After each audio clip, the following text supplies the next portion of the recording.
Esta é a Astronosfera e hoje vamos falar um pouco da criação de um planetário. Por que o planetário foi criado? Por quem? Quais foram os primeiros planetários? Como chegamos até os planetários modernos? Como eles se reproduzem? Não se reproduzem. Bom.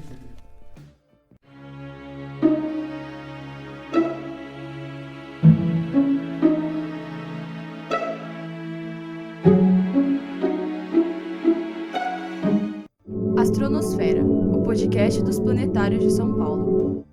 Sejam bem-vindos ao primeiro episódio da Astronosfera, o podcast direto do Planetário de São Paulo. Estamos aqui hoje no Planetário Ibirapuera. Eu estou aqui com meu amigo à direita, Nicolas. Olá, gente, tudo bem com vocês? Eu sou o Nicolas, trabalho aqui no Planetário desde 2018. Nossa, tem que dizer a ficha também? Na verdade é desde 2019, é que eu sou 20 conto. E eu sou o Rubinho, eu trabalho aqui no Planetário faz algum tempo, não vem ao caso. Como eu falei pra você, Nicolas, que você não prestou atenção, a gente vai discutir um pouco sobre a criação dos planetários. Mas como que começou esse fascínio do universo até chegar no planetário de hoje? A gente consegue remontar pinturas rupestres de mais de 40 mil anos atrás. Essas pinturas, que nada mais são do que representações do nosso céu, elas indicavam constelações, chuvas de meteoro e passagens de cometa. Nós também temos vários registros da Grécia Antiga e no Egito, né? No Egito tem um fato bem curioso, é que existe um artefato chamado Zodíaco de Dendera, né? Que foi um mapa, né, feito pelos antigos egípcios que mostravam as 12 constelações do Zodíaco. Ele foi encontrado num templo que era feito para o deus Osíris, o deus do julgamento e da vegetação. Bom, Osíris, que tinha um irmão Sete, a treta. E a sua esposa, que também era sua irmã, que era Ísis. A esposa era irmã dele também. Era esposa, era incesto que acontecia na época do Antigo Egito. E Sete, que é o seu irmão, também é seu assassino. Tem poucos deuses, né? Não tem muitos deuses, né? É que eles queriam permanecer a dinastia. Permanecer a dinastia dos deuses, né? Aí, como Osíris era o primogênito, então ele ficou com o trono, né, do Egito. Só que Sete, invejoso, matou Osíris para assumir o trono.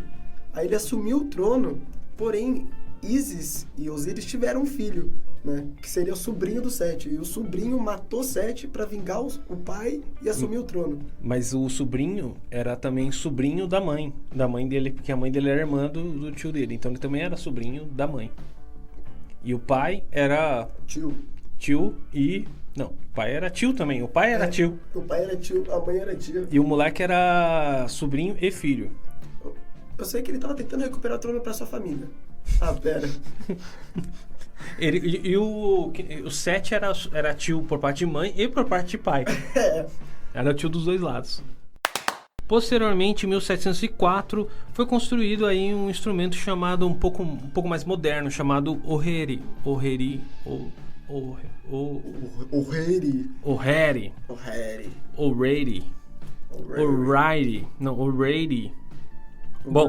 é esse o nome dele. Vai saber como. Eu odeio pronunciar a palavra estrangeira, mano. É muito difícil. Nunca sei se tá certo ou não. Bom, ele é um instrumento mecânico em que ele era a representação do nosso sistema solar. Ele funcionava, você tinha lá os planetinhas e aí conforme você ligava o instrumento, eles orbitavam em torno do nosso Sol.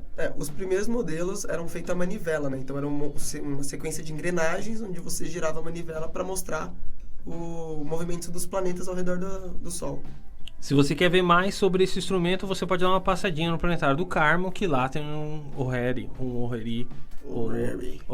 Você fala lá que você quer ver o instrumento que você ouviu no podcast daqui e aí eles vão mostrar alguma coisa pra você, ou não, sei lá. Temos que citar também o disco de Nebra, que é uma placa em bronze com aplicações a ouro, originária da Idade do Bronze, onde se crê estarem representados fenômenos astronômicos e símbolos religiosos. Em 1913, Dr. Wallace Atwood criou o que ficou conhecido como a esfera de Atwood. Esse mecanismo consistia em uma esfera com furos que, para quem estava dentro da esfera, simulavam um céu noturno. Então você começa a entender que o ser humano ele sempre quis representar o seu céu. Não basta a gente observar, a gente quer criar pequenas maquetes do nosso ambiente para a gente formar uma coisa mais palpável. Inclusive, posteriormente, eles tiveram a ideia de criar pequenos globos para representar as estrelas. para tentar representar o nosso universo, a nossa galáxia. Um exemplo de globo, assim, é a nossa esfera armilar, que nós temos tanto no planetário do Carmo quanto no planetário do Ibirapuera. Ela representa bem o movimento do Sol ao longo do ano. Então você consegue ver todas as constelações do Zodíaco, ainda mais a constelação que seria o 13ª constelação, né? Que é o Fiucus ou Serpentário, que o Sol passa por essa constelação. Ninguém quer ser do signo de serpente. É Serpentário, é o cara que cuida das serpentes. Nossa. Ok. Então ok, melhorou. Então tudo bem. Tudo bem. Melhor que ser do signo de Cetus, né? Que é meio... Ou de Escorpião, que é venenoso.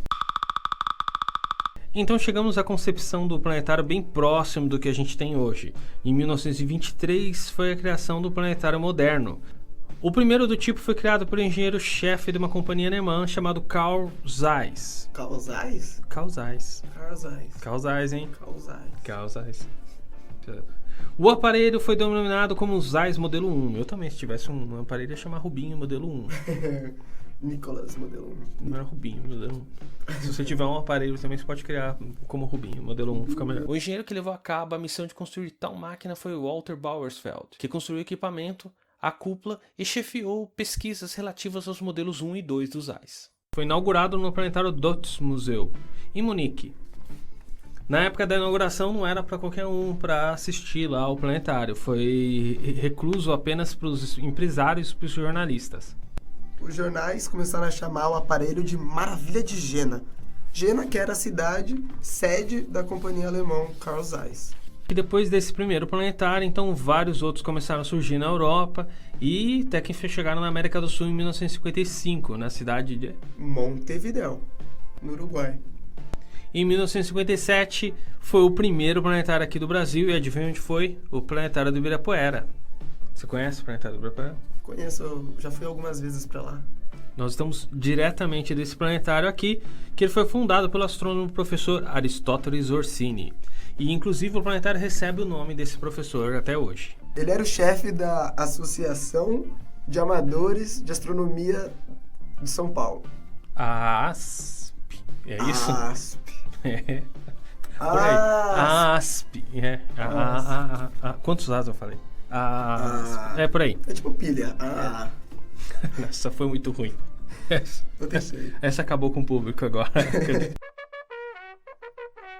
Depois do planetário do Ibirapuera, foi inaugurado em 1970 o planetário do Rio de Janeiro, o planetário da Universidade Federal de Santa Catarina também em 1970, o planetário de Campinas em 1987, o planetário de Vitória em 1995 e o planetário do Carmo em 2005. Este que também faz parte do planetário de São Paulo, nossa companhia onde nós trabalhamos. Além de vários outros planetários que foram inaugurados que a gente não tinha como colocar aqui, porque eram muitos. Aqui a gente colocou só os que o Guilherme visitou. Então, se vocês quiserem que a gente cite seu planetário, você manda aqui um convite pro Guilherme visitar. Aí ele pode colocar aqui, né? Aí você vai falar, ok, o que é um planetário? Se eu fosse resumir bem superficialmente o que é um planetário para vocês, nada mais é como uma espécie de um abajur, uma caixinha de luzes em qual ele possui pequenos furos em que projetam luzes numa cúpula. Quando você vem aqui no planetário do Ibira ou no planetário do Carmo, o que você vai ver é uma projeção do céu por esse aparelho direto na nossa cúpula.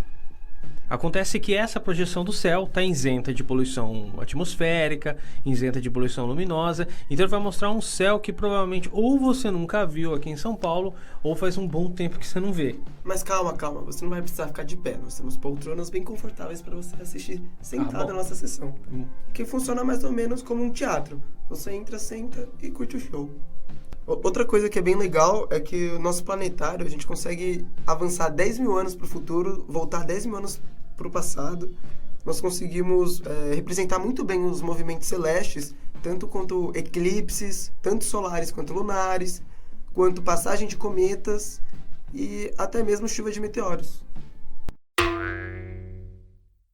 Para saber mais sobre nossos horários, acesse nosso Facebook, o nosso Twitter ou o nosso Instagram. O nosso Facebook é www.facebook.com/planetários.sp, sem acento. E nosso Twitter, o nosso diretor vai falar para vocês. O Twitter é @planetariosSP. E o Instagram também é Instagram/PlanetariosSP.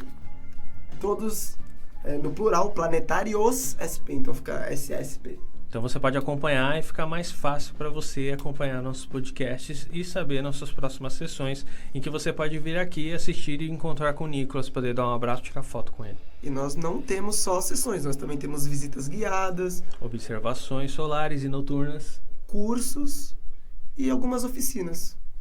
e muito amor.